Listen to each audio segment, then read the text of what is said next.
Businessman Opinion. Masalah sampah sepertinya masih susah untuk ditangani di banyak daerah di Indonesia. Sebagai terobosan, pemerintah kota Jogja akan mencoba sistem pembuangan sampah berbayar. Jadi semakin banyak sampah yang dibuang, maka biaya pembuangan sampahnya juga makin besar. Nggak seperti sekarang ya, tarifnya sama saja. Mau buang sampah banyak, mau buang sampah sedikit, tarifnya sama. Nah, bagaimana komentar Anda mengenai tarif sampah yang disesuaikan dengan jumlah sampah yang dibuang ini? Apakah ini akan membuat persoalan sampah dan pembuangannya dapat terselesaikan? Bisa nggak sih yang seperti ini diterapkan juga di kota-kota lain di Indonesia? Silahkan, Anda boleh bersuara 633-9160 dan WhatsApp call 0816-924-924. Kalau di daerah saya, Pesanggerahan Jakarta Selatan ini udah berdasarkan banyak tidaknya sampah, jadi berbeda tarifnya. Itu udah diperhatikan dari dulu. Hanya ini kan masalahnya bukan karena sistem pembayarannya disamakan atau besar atau banyak sedikitnya sampah lalu dibedakan, lebih kepada kesadaran masyarakat sendiri. Itu yang pertama, untuk membuang sampah pada tempatnya. Yang kedua, ya kebijakan dari yang buat peraturan ini bagaimana? Kan ekonomi masyarakat berbeda-beda. Ada yang mampu bayar iuran sampah, ada yang tidak mampu bayar iuran sampah. Nah, yang tidak mampu bayar iuran sampah atau dia ogah bayar iuran sampah, ada yang ogah ya, itu walaupun ditetapkan tarifnya berbeda-beda atau sama, tetap aja dia buangnya ke jalanan, ke got-got, saluran air itu, lalu ke halaman rumah orang. Itu terjadi di Jakarta Selatan atau mungkin daerah lain gitu ya. Dan memang kesadaran masyarakat itu yang paling penting. Juga kebijakan dari pembuat peraturannya, kira-kira bisa mentolerir yang tidak bisa iuran sampah atau tidak. Kalau yang ogah bayar iuran sampah padahal dia mampu, ini yang nggak beres nih. Dan dibuang aja ikutan sama sampahnya. Iya, inilah masyarakat kita itu, ada yang bandel, ada yang jujur. Kebanyakan yang bandel sih memang, makanya sampah tuh dibuang di sembarang tempat itu di Jakarta banyak itu. Dan ini yang menyebabkan banjir ya, menyebabkan banjir, juga bau kemana-mana sampah itu. Dan kalau ini tidak diselesaikan dengan baik, apalagi dulu ada program pembangkit listrik tenaga sampah, itu sudah pernah itu mau dianggarkan atau dianggarkan puluhan triliun. Katanya mau pakai teknologi Jerman, tapi nggak jadi di zaman mantan pemerintahan Presiden Joko Widodo. Kan saya juga dulu kan sempat jadi bagian di 2014, jadi saya tahu itu ada. Tapi kenapa tidak jadi atau mangkrak? Dananya jangan-jangan udah hilang, kan seperti itu kemungkinannya.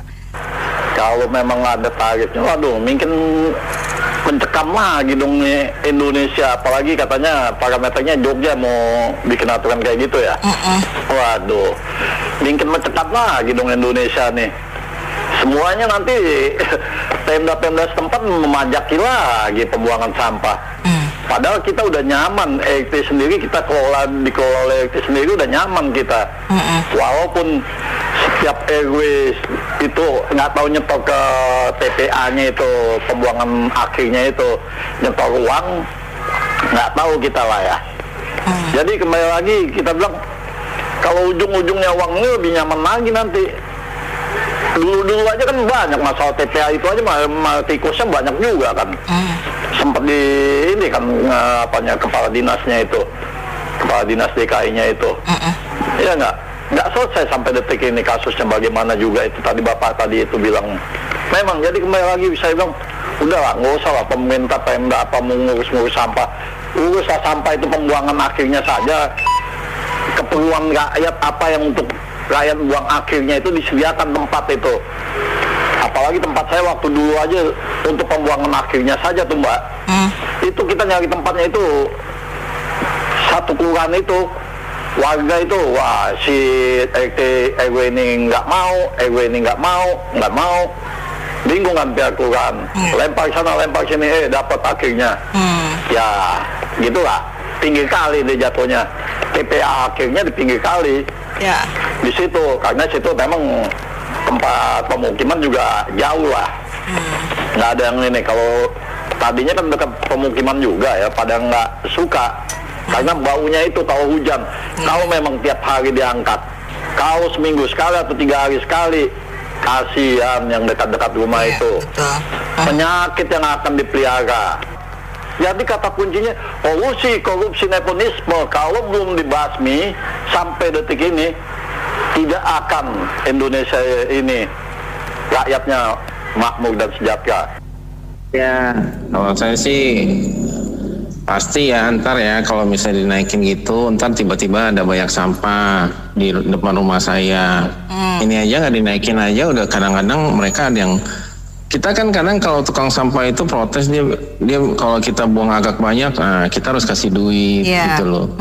Nah kalau dinaikin semua ntar banyak yang ini saya malah mau berantem sama tetangga lagi. Iya dong ntar kalau nuduh sembarangan kan nggak boleh. Jadi pasang CCTV biaya lagi gitu loh. Mau tahu siapa buang sampah. Mereka tahu buangnya kayak pagi-pagi banget gitu loh. Kayak gitulah. Udah itu kadang juga maksudnya di RT saya ini juga kalau yang perusahaan-perusahaan kan memang sampahnya lebih banyak. Ya ada pabrik-pabrik gitu. Ya mereka kan biaya bulanannya beda gitu loh. Jadi kayaknya itu udah otomatis deh. Nggak perlu kayak diatur-atur lagi, nggak tahu di Jogja aturnya gimana sih juga nggak ngerti gitu makanya. Tapi kalau di lingkungan saya sih nggak perlu. Oke. Regulasinya kalau jelas, pemakaiannya jelas, itu sih boleh-boleh saja, ya. Oke-oke aja. Cuman harus dipilah. Pabrik-pabrik yang menghasilkan akhir sampah seperti kita sebutkan minuman-minuman, air mineral. Kalau di luar negeri semua kena tas. Saya dulu di Australia, satu Coca-Cola punya kaleng itu 50 sen. Oh, lumayan juga ya. Untuk daur ulang. Pabrik. Karena pabrik menghasilkan kayak mini instan. Itu plastik-plastik mereka yang luar biasa. Dan pemerintah mah kacau. Oh, nggak boleh ya Motherland, nggak boleh pakai kantong plastik. Hangat-hangat, tai ayam. Memang umum semua pasar modern nggak pakai kantong plastik. Harusnya semua kantong plastik mau pakai cas, pabriknya dikenain beban. Tali plastik beban. Bisa kan kantong yang berapa kali pakai baru rusak. Ya regulasi kita sangat kacau. Tiap pagi pikirannya hanya gimana dapatkan duit. Pemerintah ya, oknum, katanya oknum, nggak boleh sebut lembaga. Kalau sebut lembaga nanti saya dipidana. Tapi lembaganya nggak bisa ngatur anak buah. Di Jepang anak buah korup, kepalanya yang copot. Di Indonesia mana kambing hitamnya? Itu dia. Jadi sampah-sampah seperti rumput-rumput memang nggak semua orang punya.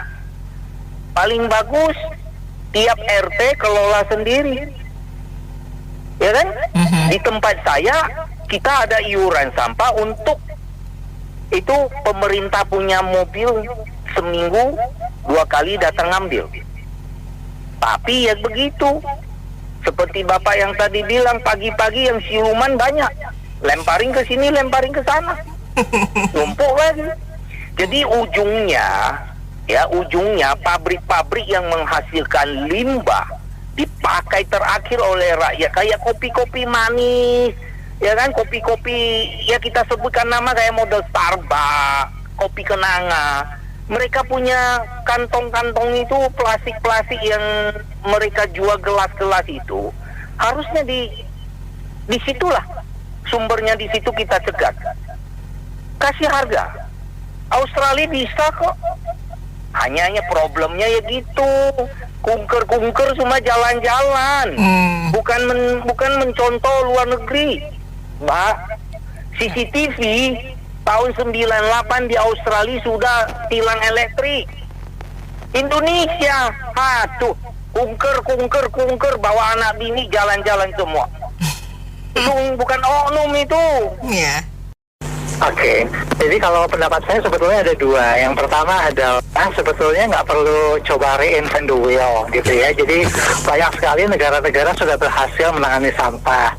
contoh paling dekat ya Singapura gitu ya. Jadi sampahnya tinggi, wilayahnya kecil, cuma bisa manage dengan baik. Jadi kenapa harus reinvent the wheel? Udah contoh saja Singapura itu yang pertama.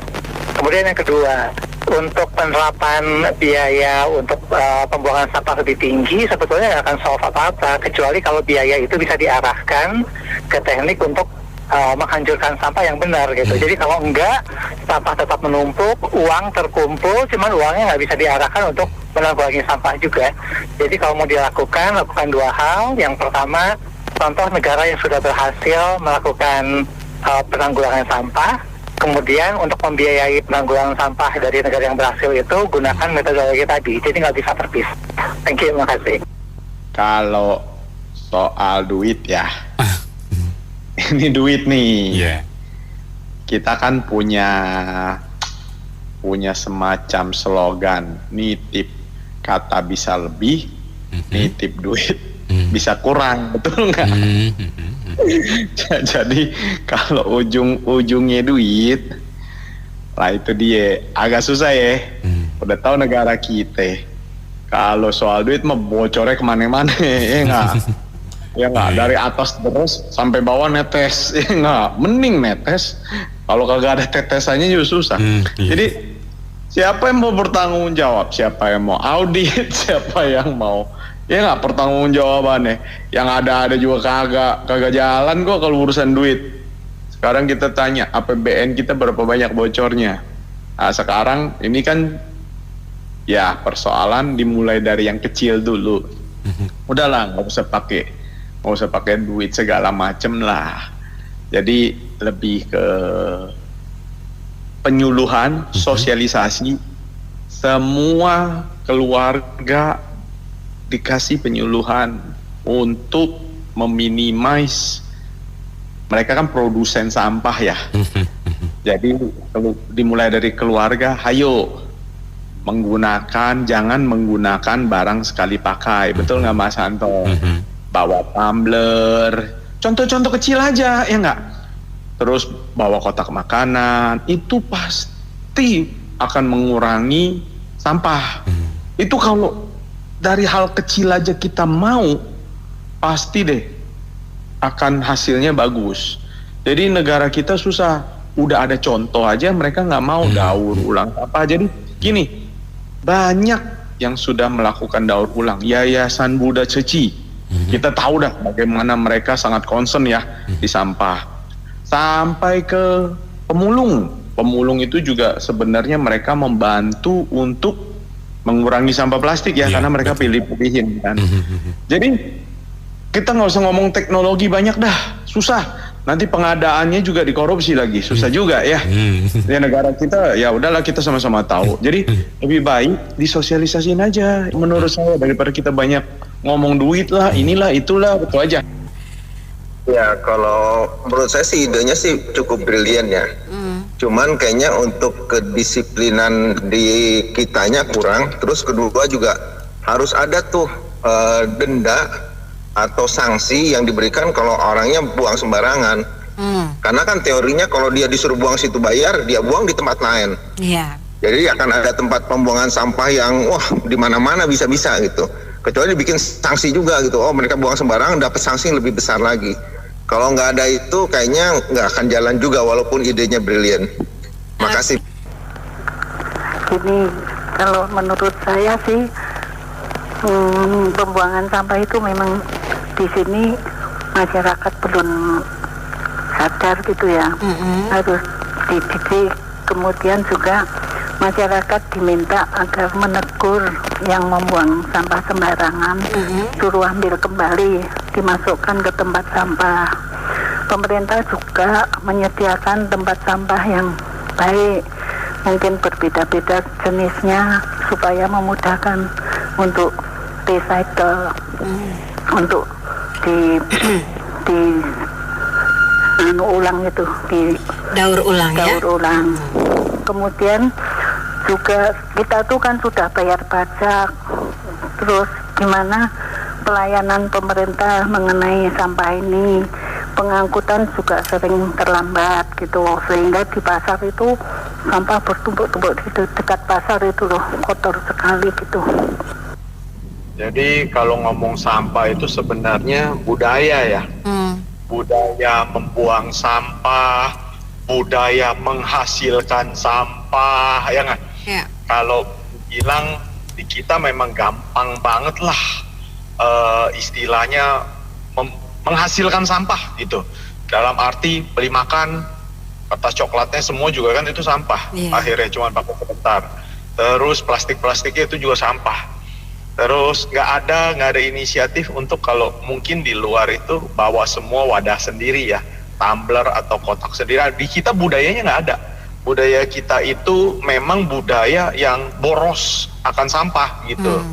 Jadi harus kembali ke orangnya gitu. Mau nggak punya budaya untuk lebih peduli ke lingkungan. Nah itu yang susah buat masyarakat kita. Iya, susah. Suruh bawa wadah sendiri beli makan itu susah lah, nggak akan mungkin itu.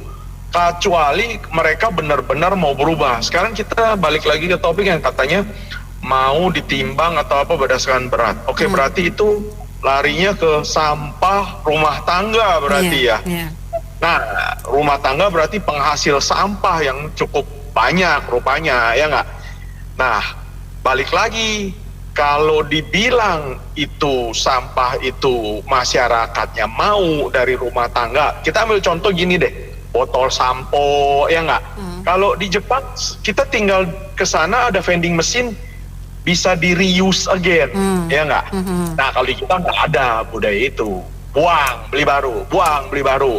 Itu contoh-contoh kecil lah, yang harus kita mulai dari diri sendiri, mau atau enggak, lalu pemerintah memfasilitasi perusahaan-perusahaan ini supaya bisa ada semacam begini, kita mau beli sampo, kita punya wadah untuk datang untuk refill, kayak gitu. Nah itu bisa menanggulangi lah setidaknya, paling enggak itu dulu lah dari hal kecil menurut saya. Sebenarnya itu kan Yogyakarta itu kan kota wisata, udah risiko. Pemdanya dong bertanggung jawab, jangan rakyat terus yang dikejar. Itu ngubanin rakyat mulu namanya. Beginilah pejabat kita semuanya. Jadi nggak ini ya. Susah deh ngerepotin, ini emang otak-otak korupsi semua sih. Terima kasih. Kadang-kadang saya lihat ada bangsa kita ya kan? Kan kelihatan disiplin, sesuai ajaran agama ya. Kok kadang-kadang dulu, kok Jakarta sih jangan ngomong lagi deh, itu sampah minta ampun nih. Bener gak? Saya dulu pernah ke Katulampa, tau nggak? Itu Katulampa kan, itu kan Subaya dari Bogor kan. Itu Mary pernah ke sono nggak? Itu kan bangunan zaman Belanda kan. Itu kan kalau tempat situ memang Gubernur Bogor bisa tempat pariwisata, bikin bendungan itu bagus sebenarnya. Itu sumber cuma ampun 7 turunan itu sampah yang di sungai mer. Aduh, jadi gue sedih deh, gue liatin bengong. Itu sampai 2 jam saya duduk, saya balik lagi deh. Kenapa rakyat itu nggak sadar ya? Itu kan sumber air di Bogor. Kita sini kan minum sumber dia. Itu di Katulampa tuh sampahnya ampun ya bener-bener. Ya nggak? Jadi cerita sampah kita tuh nggak. Kalau saya umpama menjajah pemimpin ya, pejabat ya. Terakhir kan tukang sampah kan, semua saya lewat, coba saya saran sama tukang sampah aja, dia tangan di kotor bau. Saya hormat dia pahlawan tanpa nama tau. Bener, saya lebih hormat tukang sampah. Kesian tuh bener, tempat saya itu mana bau sampah kan, bangkai semua, softtek sama macam. Aduh ampun deh, saya lihat ya. Maka saya lebih hormat tukang sampah no. Jadi kalau menurut Ageng Jansen gimana kalau tarif dinaikkan, ini selesai nggak masalah sampah ini? Sebenarnya sampah tergantung pejabatnya dong, pintar nggak otaknya, bener nggak? Kecuali Agung jadi pejabat, Agung bisa atasin, bukan saya sombong. Pertama hukum harus tegas, seperti di Tiongkok. Tiongkok lihat deh tempat pariwisata lu, saya coba-coba dong ke rekam CCTV ya. Itu hukum kita. Korupsinya gila-gila, ada judi online, apalagi sampah, bener nggak? Dari atas sampai bawah. Itu kita Singapura dulu. Sekarang kok merati. Kalau manusia gue dibebasin tuh lebih parah daripada hewan, tau nggak? Bukan asasi, itu demi kebaikan kita semua. Itu hukum kita. Mesti hukum kita dari daerah Jembatan 5. Itu kasus semua dibuang ke sungai. Terima kasih. Kalau menurut saya sih ini bukan masalah biaya sampah dinaikin atau enggak dinaikin. Tapi kalau menurut saya, ini pertama itu sekali lagi, ini tata kelola sampah. Nah, tata kelola sampah yang bagaimana? Lah sekarang itu pemerintah daerah pun ini sampah ini di industri loh, menjadi bisnis, gitu loh. Jadi masyarakat sendiri tidak pernah tahu berapa sih anggaran sampah di suatu pemerintah kota atau kabupaten gitu kan, kita nggak pernah tahu. Nah, kalau misalnya itu dibuka, sekali lagi ini masalah transparansi daerah. Nah, termasuk mohon maaf RT RW juga, itu juga harus transparansi. Karena saya tahu yang namanya sampah ini kalau dibisniskan ini lumayan, Mbak. Ya, itu bisa di atas gaji PNS itu. Nah, sekali lagi ini masalah bicara kita tata kelola.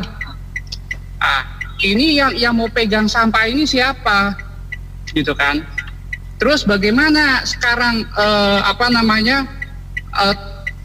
masalah tanggung jawab sampah mungkin di pemukiman atau di itu siapa? Karena bisa aja setiap orang itu berbisnis sampah, menjadi pengangkut sampah, tapi buangnya kemana? Berapa? Itu harus dibuka, harus ditransparansikan, gitu loh. Ini bukan, sekali lagi, ini bukan masalah bayar atau berbayar, tapi sekali lagi ini keterbukaan, kejujuran dan transparansi, itu aja sih. Ya, kalau sampah dihargain, orang yang agak ekonominya rendah, ya buru-buru, kalau tiap malam ditaruh aja di rumah orang nanti daripada mesti bayar.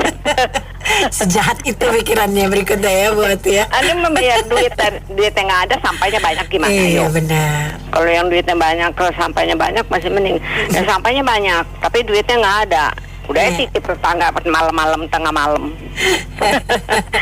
Digantungin ke rumah orang. Iya. Oke deh.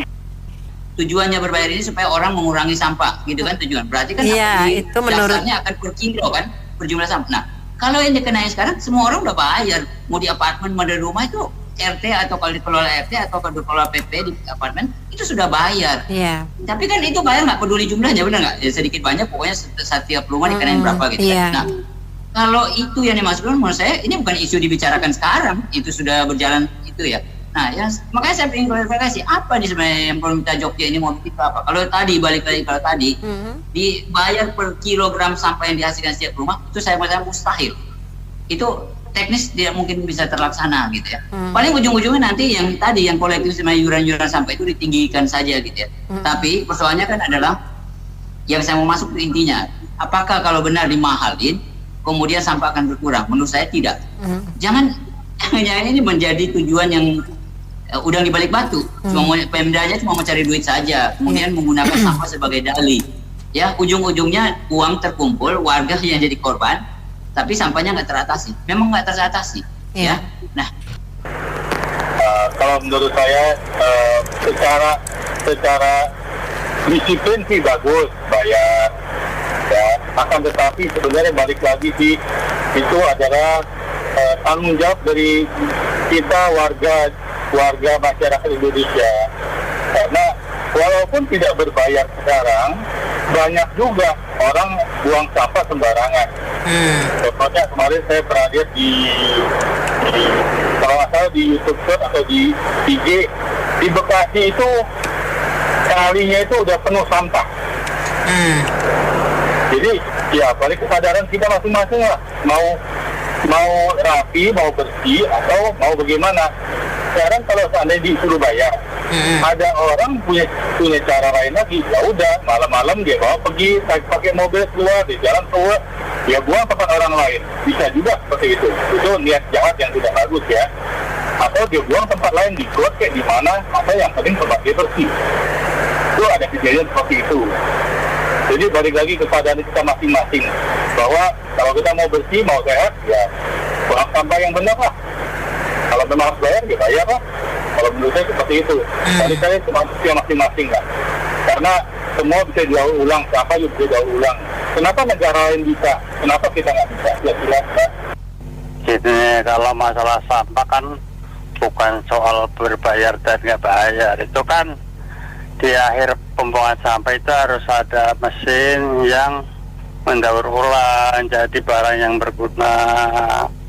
Kalau di Jawa Tengah itu ada kan di Purwokerto itu yang dulu tempat sampah, jadi sekarang orang nyari sampah kan dibikin barang yang bermanfaat, ya kan, yang bisa busuk dibikin pupuk, itu kan pupuk itu dijual jadi uang. Kalau cuma narikin duit ke warga tapi pengelola sampah nggak dibikin, ntar mau jadi gunung sampah akhirnya. Gitu. Makasih. Gini ya, kita ini dari zaman Indonesia Merdeka, zaman Soekarno, banyak orang-orang pintar yang sekolah di luar negeri sudah biasa melihat sampah itu dikelola jadi duit bisnis. Biasa, banyak pejabat kita ini semua udah biasa sekolah di Eropa semua, di Amerika biasa. Itu Singapura tahun 70-an saya ingat itu masih joroknya minta ampun. Tapi sampah nggak ada. Taruh permen karet aja dicambuk. Hukumannya berat, 1.000 Sing dolar, cambuk 6 kali, pakai cambuk kulit buaya tuh. Singapura. Jadi kita udah bisa lihat dari semua negara-negara itu kelola sampah bisa jadi bisnis. Kemudian negara nggak punya lahan subur bisa eksportir. Singapura nggak punya lahan bisa ekspor beras ke Indonesia. Jadi kalau kita bicara sampah, bicara itu udah cerita lama. Mereka tahu cara jadikan duit, tapi negara ini nggak bisa. Sama itu kayak kita tahu lempar cabai di halaman rumah kita tumbuh, tapi kita nggak lakukan itu, banyak lahan kosong. Pupuk juga gitu. Jadi memang yang diperbaiki bukan sampah. Jadi yang diperbaiki itulah mental bangsa ini. Itu loh. Mereka sekolah di luar udah ngerti semua bagaimana memelihara lingkungan, bagaimana bertahun-tahun sekolah di luar, balik ke Indonesia, satu pun tidak dilakukan di Indonesia ini. Merampok semua. Jadi mental. Dan mental itu dipengaruhi oleh apa? Oleh lingkungan. Lingkungannya semua gitu, nggak bener, jadi nggak bener. Jadi nggak cuman sampah, nggak cuman hukum, nggak cuman pertanian. Kita ini kan subur, tapi kita miskin semua. Di luar negeri itu petani kaya, di sini petani miskin. Kan aneh kita, negara ini. Jadi kembali lagi mental manusianya yang harus diperbaikin. Jadi kita lihat misalnya di perumahan-perumahan yang bagus lah, misalnya di BSD atau di manalah perumahan yang bagus dengan perkampungan kumuh. Kok bisa di kampung kumuh itu sampah ada di mana-mana? Tapi kenapa di tempat yang bagus, lingkungan bagus nggak dibuangin sampah? Itu aja. Iya kan? Iya. Apalah bedanya? Manusianya sama-sama makan nasi kok. Di perumahan itu sama di perkampungan sama-sama makan nasi. Tapi kenapa sampah dibuangin di situ di pinggir jalan sama mereka? Jadi kadang-kadang kita jangan bicara hak asasi manusia. Manusia itu kalau dibiarkan bebas, dia bisa kayak binatang, harus dicambuk. Jadi Lee Kuan Yew itu mantan Perdana Menteri Singapura itu dianggap dia orang diktator, kejam. Karena melakukan hukum disiplin terhadap orang yang buang sampah lah, yang korupsi lah. Tapi memang begitu, kalau nggak dilakukan begitu, manusia itu bisa kayak binatang, sembarangan semua. Itu aja. Jadi kita ini bingung. Kalau memang kita nggak ada disiplin, alasan hak asasi manusia nggak dihukum segala macam, ya udah sulit maju negara ini. Itu aja deh. Nah, ini sampah atau karakter nih yang dibicarain gitu loh. Jadi memang betul sih, saya setuju dengan sebelumnya yang bicara itu tentang karakter pembinaan building Indonesia people ya. untuk membangun manusia Indonesia yang bermartabat, berkarakter ya. Cuma kalau yang dibicarain sampah ini saya kira memang itu salah satu masalah juga nih. Tuh zaman Pak Ahok aja sampai di Bantar Gebang itu mereka nggak mau terima, harus bayar sekian-sekian baru bisa dilaksanakan. Saya kira pembayaran tidak masalah selama penertiban sampah itu dilaksanakan dengan baik. Kalau di pasar kan isi sesing buang sampah di pasar juga bayar, tapi itu dikelola oleh PD Pasar Jaya ataupun instansi terkait dia cukup baik ya. Jangan sampai pada saat hari-harinya ada penimbunan bau yang kurang baik mengganggu kesehatan kita gitu loh. Sanitasi juga, kesehatan itu kan penting juga. Jadi saya kira di lingkungan RT kita sendiri lah Mbak Anita ya. Coba kan ditarik iuran juga kan, di rumah saya juga ditarik itu.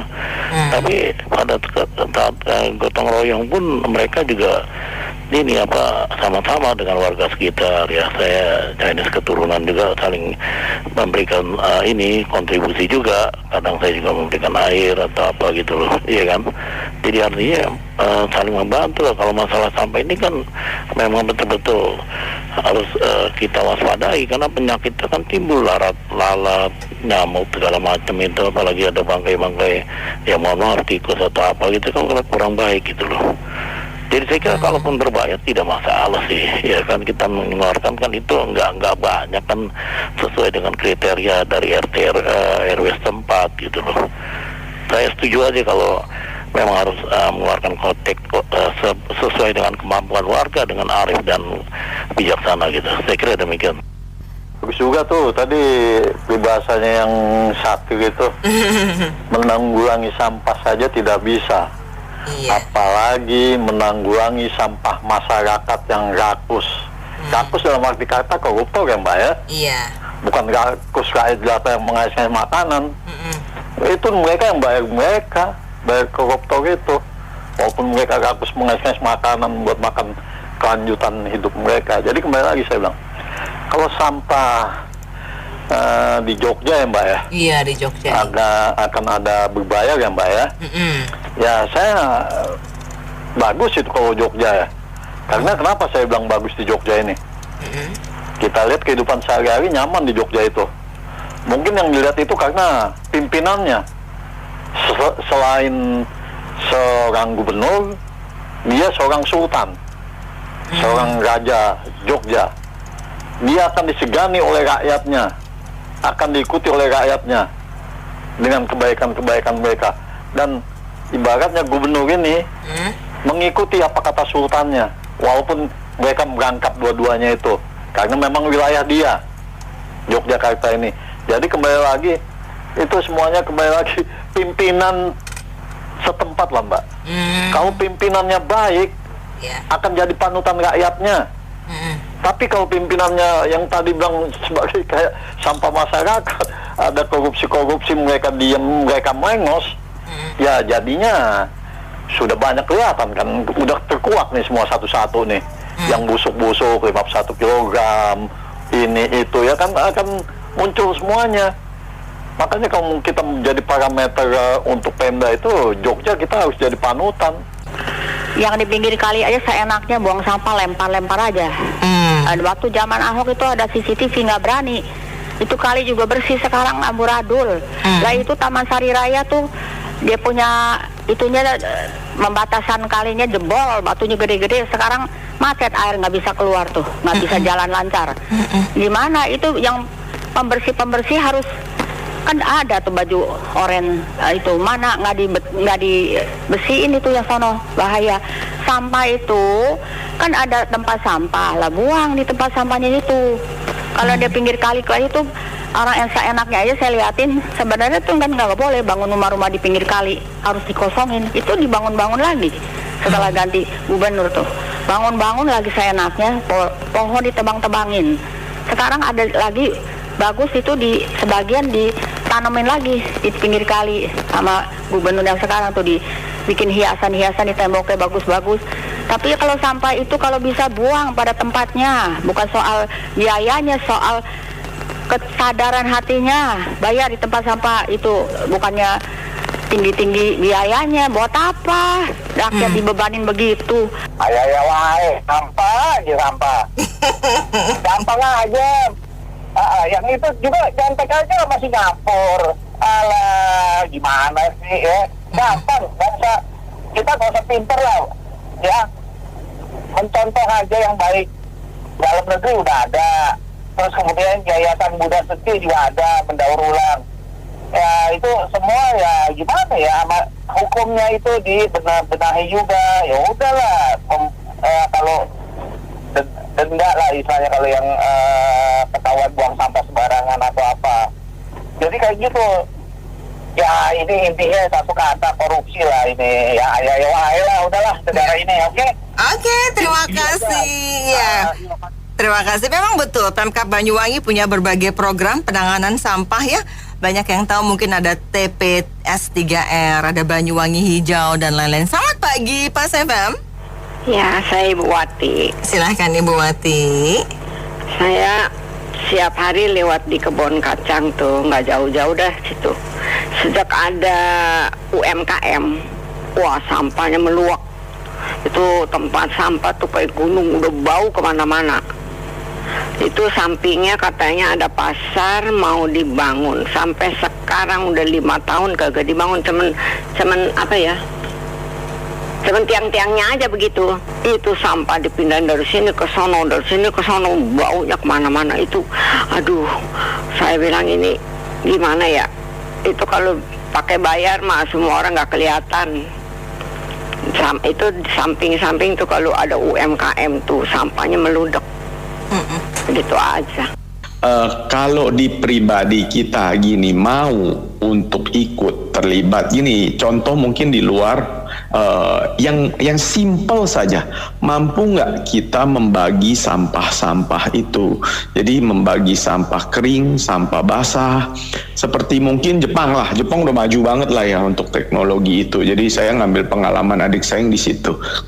Jadi mereka untuk hari pertama mereka ambil sampah kering, yang enggak mereka nggak ambil. Terus habis itu sampah basah, sampah yang bisa didaur ulang sampai limbah ya.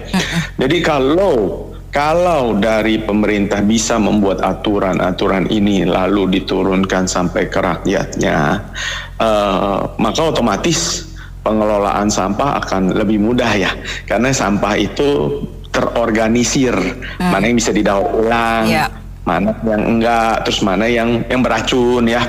Jadi ini akan mempermudah pemerintah untuk bagaimana mengelola sampah. Jadi sosialisasi aja ke rakyatnya dikasih edukasi, karena pasti bisa lah. Kayak contoh dulu supermarket kan plastik ya, belanja bulanan, waduh, satu kali troli sampahnya bisa, sampah plastiknya mungkin bisa 30-40, tapi akhirnya bisa berhasil gitu loh, sampai nihil. Nah, kalau pemerintah mau sosialisasi itu, mampu membagi-bagi, tapi ya itulah, mau atau tidak aja sih, kembali lagi ke individunya.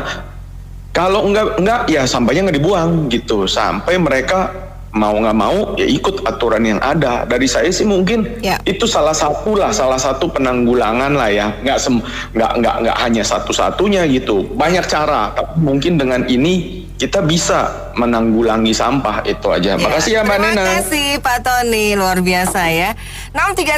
633-9160 dan WhatsApp call 0816924924 masih dibuka untuk Anda. Bagaimana komentar Anda mengenai tarif sampah yang disesuaikan dengan jumlah sampah yang dibuang? Lah, kita sekarang mau denger nih yang Wong Jogja ya. Ada Romo Abdullah, Sugeng Enjang. Waduh, udah siapin. Sugeng Enjang, waduh. Sampah itu memang membuat masalah. Jogja itu kan kotanya kecil, terus sebenarnya nggak punya tempat pembuangan sampah. Dulu kan di Piungan itu bersama-sama Bantul, Gunung Kidul dikelola provinsi. Nah, begitu ditutup, Jogja kelabaan itu sampahnya terus di mana-mana itu. Nah, inilah menunjukkan bahwa pemimpin daerahnya, wali kota ini kurang cerdik gitu, kurang paham ya dalam hal pengelolaan sampah. Sebenarnya kan di situ ada universitas besar tuh, Gajah Mada misalnya, Nah itu kan bisa untuk dikerjasamakan bagaimana mengelola sampah secara baik dan ramah terhadap lingkungan. Nah masalahnya kan alokasi dana itu nggak ada. Kalau ada dana seperti di Solo atau di mana itu mungkin bisa clear itu untuk pembangkit listrik dan sebagainya. Nah ini ya yang sudah berjalan itu di kabupaten sebelah di Kulon Progo itu bagus itu. Jadi memberdayakan bank-bank sampah masyarakat itu tiap-tiap desa itu kan ada mungkin satu desa itu 2 ada 3 itu bank sampah dan tiap hari itu tiap subuh itu mesti keliling itu ke rumah-rumah ngambil sampah. Subuh itu udah datang dan kepada warganya itu iuran per bulan berapa gitu. Pokoknya tiap hari dikelilingi tiap hari. Jadi bersih semua itu. Nah kalau di kota seperti itu ditimbang itu kan yang buang-buang energi lah. Buang sampah itu kan bisa malam hari, bisa kan ambil dilempar aja, limbahnya gimana udah lari yang kan. Lah ini orang gak efisien itu. Ini niru Kulon Progo itu. Personality ya. Cuman saya nggak terima ya kalau dibandingin Singapura. Solo itu udah loh. Udah mengelola sampah dengan teknologi. But kalau pilih kepala daerah, pilihlah jangan yang NPD, yang cuman ngomong doang, supaya bener-bener dilaksanakan karena teknologinya itu lumayan mahal. Yang lalu itu pemimpin kamu udah meresmikan, tapi akhirnya investornya lari itu. Nah, jadi sebenarnya memang bener ya. Kalau zaman dulu kan kita nggak musim plastik ya. Kalau zaman sekarang kan musimnya plastik. Ya bukan sekarang aja lah. Udah berapa akhir-akhir ini kan musimnya plastik. Jadi otomatis kan banyak plastik gitu ya. Terus bumi ini jadi rusak lebih cepat gitu ya. Nah tapi kan kita manusia kan memang dikasih Tuhan untuk maksudnya IQ ya. Untuk maksudnya mikirin gimana caranya. Sebenarnya yaitu teknologi yang paling benar ya. Terus yang pertama adalah personality. Personality kalau nggak benar ya mau apa lagi kita ya. Iya, saya setuju banget ya dengan itu, dengan ide ini ya. Juga yang banyak sampah ya wajib harus bayar lebih mahal ya. Karena banyak sampah artinya dia mampu untuk banyak konsumsi, banyak beli, banyak belanja, banyak makan, ya, makanya banyak sampah kan begitu. Ya wajiblah dibayar lebih mahal ya, itu wajib. Tapi ya sampah juga perlu dipilah-pilah, yang bisa daur ulang itu yang mana, ya, yang masih kaleng-kalengan itu supaya dipisah, ya. Saya sangat setuju itu supaya disebar juga ke Jakarta, terutama Senayan. Itu banyak sampah itu. Iya, menurut saya Italia itu udah diterapkan sih di Jakarta, di daerah sini ya terutama ya, Jakarta Selatan, tentang bayar sampah bertarif. Tapi itu belum tentu menyelesaikan masalah buang sampah sembarangan. Karena ternyata masih banyak sih yang buang di pinggir jalan, di got-got, itu di pinggir jalan kampung atau di pinggir jalan besar gitu ya. Sampai saat ini, jadi ini biarpun sampah bertarif atau ada keadilan dalam membayar sampah, kayaknya perilaku masyarakat yang negatif atau membuang sampah sembarangan itu tidak bisa hilang. Ya mungkin latar belakang ekonomi nggak bisa bayar, atau mungkin latar belakang lain yang memang orangnya kurang tertib. Ya di negara kita seperti itu. Kalau lebih bagus sih ada listrik sampah itu loh, yang kayak di luar negeri, listrik dari sampah gitu. Katanya dulu mau dibuat ya, listrik tenaga sampah. Tapi kayaknya belum jadi ya, apa nggak jadi itu. Kemungkinan seperti itu, mungkin itu salah satu solusi. Terima kasih, Assalamualaikum warahmatullahi wabarakatuh. Ya kalau saya sih sarannya begini aja, sampah itu bisa diolah kembali. Pilah-pilah dari rumah tangga. Nah ini perlu edukasi. Nah sampah di rumah tangga itu semua pilah-pilah semua itu semuanya bisa didaur ulang loh. Dari plastik bisa didaur ulang, dari sampah misalnya kertas bisa dijadikan kertas kembali atau dengan yang lain, atau yang dari apalagi dari daunan itu sangat bisa banget tuh, bisa jadikan pupuk atau apa kan gitu kan. Itu semua sampah itu bisa didaur ulang. Nah, kita ini tidak ada budaya untuk itu, memilah-milah sampah. Nah gitu Bu. Ya, kalau menurut saya itu malahan justru yang pilih-pilih dari kecil lah, dari rumah tangga. Ya harus. Dan ini saya lihat di mana ya ada ya sampahnya nggak mau diambil kalau tidak dipilah. Pernah saya ngeliat itu, saya lupa dah di mana tuh. Pokok pilah dulu baru dia mau bawa gitu. Itu aja menurut saya sih gitu, pilah-pilah dari rumah tangga sendiri. Sebenarnya ya hal apa yang dilakukan pemerintahan Kota Jogja itu sih hal bagus. Karena ya penting lah ya. Cuman masalahnya itu SDM masyarakat kita ini yang masih harus dipertanyakan. Di mana-mana ya seperti bapak-bapak kemarin tadi yang telepon itu saya dengar dia punya penjelasan itu betul. Banyak sekali pinggir jalan, di tempat fasilitas umum lah. Jangankan fasilitas umum, di tempat taman bermain pun juga di mana-mana pasti ada sampah di mana-mana. Jadi kesannya ya di sini katanya negara ini katanya orangnya beriman. Dulu saya pernah di bioskop, sebelum film mulai ada satu tanda di tulisan, jagalah kebersihan bioskop karena kebersihan itu adalah sebagian dari iman. Nah, namun masyarakat kita ini ya jadi pertanyaan gitu. Cuman ya namanya untuk mengelola sampah ini untuk dijadikan daur ulang itu betul hal bagus. Seperti ya kayak si Pak Agung ngomong, sampah mesti diolah supaya bisa buat tenaga listrik. Cuman ya masalahnya pemerintah kita ini ya nggak tahu gimana tindakannya gitu. Kok katanya mau dibikin perusahaan listrik yang untuk tenaga sampah itu, tapi ya sampai sekarang masih kayak. Kalau saya kira ya saya harap ya oke lah pemerintah juga bisa ikuti lah cara-cara apa yang dilakukan pemerintah Kota Jogja. Ya Kota Jogja sebenarnya kota bagus, kota namanya kota edukasi kalau dulu orang bilang ya. Kota pelajar. Kota pendidikan. Ya, kota pelajar. Ya itu aja saya harap lah seperti itu dah. Saya rasa gini, jadi setiap kota di Indonesia itu punya kearifan lokal sendiri ya, dengan mungkin kalau Jogja identik sama saya dulu sempat kuliah di sana itu kota pelajar, kota budaya ya.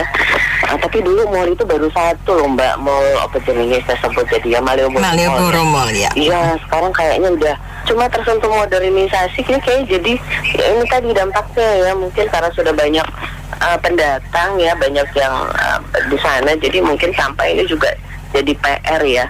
Ya kalau memang di Jogja dengan pendekatan berapa banyak kilo yang ditimbang gitu ya, itu ya mungkin bisa buat shock terapi ya, biar mereka berpikir kali ya, jadi mungkin yang bisa didaur ulang. Kalau dulu kan ya, kalau mbok-mbok itu pembungkusnya daun ya Mbak, nasi liwet tuh pakai daun ya, atau pakai godong, terus semua daun-daun nanti bisa didaur ulang dengan cepat kan. Kalau plastik itu memang kan katanya butuh ratusan tahun tuh ya. Apalagi kalau dibuangnya ke laut bisa dimakan biota laut, binatang laut ya. Jadi kita bukan makan ikan laut lagi, sekarang makan plastik yang kurang rasa plastik. Nah jadi saya pikir kalau memang, tapi gini ya Mbak, kalau iuran di tiap lingkungan, saya rasa kalau misalnya kita berlebih nih ada tambahan apa yang agak berat, itu kita kasih tambahan sih memang ya ke mas petugasnya itu kan. Jadi memang kalau ya nggak masalah sih, mungkin itu pendekatan yang memang buat mereka berpikir ulang. Apalagi ini kan mahasiswa ya. Nah sekarang kan packagingnya ya memang kita serba salah ya, packagingnya memang mau di minimarket di mana di plastik ya, pakai plastik ya. Saya sekarang yang saya ingat kalau keluar itu tas kain harus saya bawa, jadi biar nggak ini lagi, tau kan kena cas. Bukan masalah 6.000 2.000-nya itu kalau numpuk banyak, cuma solusinya mungkin dari pribadi kita, maksudnya dari diri sendiri, bawa tumbler ya, botol minum. Kalau di sekolah kan, di sekolah anak saya maaf itu bisa refill ya minuman. Terus juga bawa bekalnya itu ya pakai wadah, jadi bisa dibawa pulang lagi. Sebenarnya bisa dari diri sendiri. Saya aja kemana-mana nih kalau ini pasti bawa tumbler ya, bawa botol minum. Jadi lebih ini juga sih, biar nggak kemasan plastiknya paling nggak ya kita kurangi lah. Terima kasih banyak mitra bisnis yang sudah beropini dalam Businessman Opinion. Rasanya semuanya setuju karena kita punya PR besar yang berhubungan dengan sampah ya. Kita mulai dari diri kita sendiri. Nena Amelia.